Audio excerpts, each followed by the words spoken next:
Hello, everybody, and welcome to the Mindset Entrepreneur video podcast. I am your host, Mark Altman, and I'm here with my guest today, Melissa Glenny, founder of Franklin Professional Associates. Melissa, thank you for coming on the show. Thank you so much for having me. It's good to have you here today. And Melissa is a master of recruiting and staffing. She's taken on a very challenging and competitive industry and has a tremendous amount of experience. And Melissa, I guess I'd like to start out with you today and kind of understand how I know you have a great passion for music, and kind of how your passion for music kind of maybe perhaps spun off into staffing and recruiting.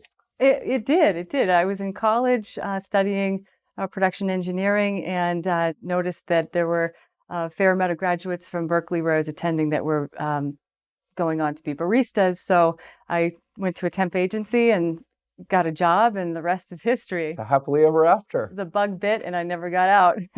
So, Melissa, one of the things about staffing and recruiting, I've always felt in my career and talking to many other leaders and executives is it's so hard to understand the right criteria when choosing a company and really understanding that it's so critical, hiring and employee retention and things like that. So for our listeners out there that are watching, how do you do it? How do you know if A, the company your current company is the right company, and B, if you're considering taking the plunge to using a company like yours, how do I know what the right fit is? Yeah, that's a great question. There's so many different companies to choose from, and there are certainly those that fit well and wouldn't fit well. My suggestion is I always ask a customer, tell me about your last quarterly business review with your vendor. And most of the time they say, what are you talking about? I was thinking that. Thank God you haven't asked me that yet, but okay, good. And so, that's what you start with. And so if you're not getting a quarterly business review, then it's something to at least approach your partners with and say, can we have a review? Hopefully they, have come up with something like, oh yeah, it's time, we need to do that. And they have a process for it. I've had the pleasure of learning from a company that did it very, very well. And you involve all the key stakeholders throughout the company to really get a comprehensive view of what it is that they need, what are the key features that the program needs, what are the challenges, where are the gaps, and then it's a matter of what is your partner or what are your partners doing to fill those gaps, and give that some time, and then figure out if it's working, and then what you need to go out and shop for if it doesn't work. So are there, from a KPIs or metrics or something like that, are there a couple that you would highlight that if they are doing those reviews, it should include a few of those specifically that you think are important? Well, based on what I hear from customers, I would say that the key top considerations tend to be time to fill and the quality. And I probably would reverse that to quality and time to fill. Those two key factors are through and through really important to people. So I know people value you and your company so much for your industry expertise and knowledge, local marketing knowledge, and so on and so forth. One of the things I've always wondered, Melissa, that I've been wanting to ask you is, it's one thing to understand quality from hires and fires. It's another thing to understand the people that stay, how good they are relative. So how do you assess that? Yeah. One of the questions that I love to ask when I'm sitting down and assessing, I call it an intake basically with a manager. I'll say, what is this person 6 months from now or 3 months from now, maybe, it depends on the role. What is it that they will have done, or what problem will they have solved that will constitute this being a successful placement? Maybe that's shooting out to a 12 months. And the other question that I ask is, what would constitute failure? Things have changed in tenure, as you might have noticed. 2 years with a company is pretty good for a lot of people these days. 10 years ago, 2 years was a flag. So I rely on managers to tell me, what does success look like? So I know one of the, and you can correct me if I'm wrong, I think one of the fears around staffing and recruiting is the cost of making the wrong decisions. And not just that, the cost of making the wrong decisions, but the ups and downs of the marketplace itself, and the people in it. So how can you assuage those fears of they could be irrational sometimes, but how are you able to assuage those fears? Yeah, one thing I always say is you can't solve a retention problem with a recruiting solution. Hmm. So I really try to get at, where the fears are coming from and what are the past stories that those fears are being born from. So in some cases, it's a matter of just getting a reality check and showing managers, the situation that they're dealing with and educating them really, so that they understand, well, we're going to have to tweak a couple of things within our organization if we want things to work the way that we're expecting them to work. And then once we have that foundation, then we can go from there in defining the profile of the person and what we need to assess for. And so, if we start out on a shaky foundation, which is what I look to determine when I'm assessing the situation of the company, then you don't have you're not set up for very good success. So I really try to make sure that foundation is shored up before we set forth. So listen, one of the things before we have guests on the show, I really try to vet out the reputation of our guests to make sure they're high quality entrepreneurs. And I know you and your company have such an amazing reputation. What is it that you do from a trust perspective? Because that's so big in entrepreneurship. How are you able to establish the trust that people have the confidence that you can execute for them? Mm-hmm. Yeah, it's I think first it's just being trustworthy.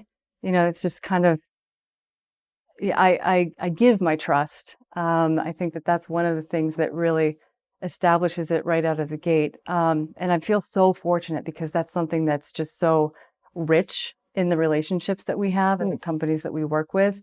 They know that they can call up and say, hey, we don't have a huge budget, but we're trying to make something happen. Can you help us? And they know that I'll be there to try to figure out how to, solution find. And so I think that when they see that you just genuinely care about their well-being, it doesn't relate to anything I particularly say. It's more of our actions. Well, so that's important. And that brings us to core values. Integrity is a core value and walking the walk and talking the talk. Mm-hmm. So when you were younger, did you have influences in your life that really helped you and set you on a good path? And if you did, how have you taken the things that you were taught to serve your customers in the best way? Yeah. My childhood, like most people's childhood, I think, was sometimes tumultuous and chaotic, and so I really struggled. And my mother was a real beacon of light for me through the storm, and she was very supportive. So I have the experience of feeling stuck and not knowing which way to turn and frustrated. And today, I meet so many people in my work that are in that exact situation, or in that state, I should say. And that's, I think, what really drives me is just that compulsion to say, hey, it doesn't have to stay this way. It's just a temporary state. There's solutions, and shine some light. Well, and I think, Melissa, to me, I think when you're in the business of helping people, which you are, I really believe this, Amar. You can only help people if you've experienced the vulnerability yourself and you know what it's like to be in the shoes of needing help and also receiving the help and being able to receive that help. Mm-hmm. And the fact that you experienced that, because as you taught me, the recruiting and staffing are two very different sides of the business. And so you're dealing with many companies, but you're also dealing with many individuals. Yeah. And so balancing needs and balancing being a support system, and it's not just, hey, how much money can I get you and what's the great job? It's the relationship along the way and understanding people's fears. Absolutely. Absolutely. A lot of motives are fundamentally related to fears. So if we can get there, we can really get people what they're looking for. Well, and I think you hit the nail on the head. I think motives and motivators are so critical to really setting people on the right path, understanding what drives them and motivates them. So, I know you're located in Leominster, and how big of a factor does geography play in the clients you serve? Well, much less than it did at one point in time. I started 17 years ago, and we had people walking in for interviews, and we were faxing resumes. But I found when I spent 7, 8 years in Westboro and Marlboro running teams that we were going to Leominster to recruit because, Wow. yeah, there's a significant outflow of professionals who live in that area and they're traveling to the boroughs or they're going into Boston or they're going up to Nashua. So it just made sense if we could be where all the jobs are, which is in the boroughs in Boston and Boston North, or we could go be where the people are. They come in and meet us after. Seems like kind of a no-brainer when you put it like that. I like that. And then they go off to work after they meet with us. So it happened to be a really good spot, and I love that I also live there. Wow. And so what about companies? If they are deciding, let's say they had 2 or 3 companies they were looking for to do their staffing and or recruiting for them, what should they be asking you? What are the questions they should be asking you to vet you out, or any other company out for that matter? What advice would you give these companies to say, if you ask these questions, you'll be on a much better path to select the right company? You know, if I were in their shoes, I would ask to talk to customers, and no one does that, but that tends to be the way that I choose partners. I always want to talk to another customer or two. But as far as just basic questions go, you know, I would ask things about, you know, the experience of the team, the process that they follow, and whatever their process may be, it may be relevant to the customer or not, but at least to know that there is a process and to understand what it is, so that if they meet someone and the agency had only phone screened, you know, the last thing you want is for there to be a disconnect between the expectations and the customer saying, you didn't even meet this person.